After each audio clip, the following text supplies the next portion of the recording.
ஏன்னா நம்மை பிள்ளைகளாக்கி இருக்கிறார். ஸோ உன்னுடைய நாளைய நீ பார்க்கறதுக்கு முன்னாடி நான் அனுப்பின தூதர்கள் வந்து எல்லாத்தையும் என்ன பண்ணிடுவாங்க? அதான் நான் உனக்கு முன்னே போய் கோணலானவைகளை செவ்வையாக்குவேன். அதாவது இன்னைக்கு இருந்து நாளைய குறித்து யோசித்தா நமக்கு கஷ்டமாக தான் இருக்கும். நாளைக்கு போய் பார்த்தா சால்வ் ஆயிரும். எத்தனை பிரச்சனை நைட் இருந்து ஃபீல் பண்ணிட்டு இருப்போம். ஐயோ எப்படி ஃபேஸ் பண்ண போறோன்னே தெரியல.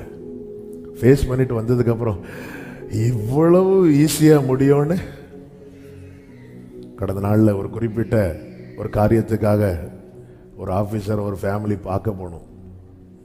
ஒரு வாரத்துக்கு முன்னாடியே வந்து ஒரே உபவாசம்.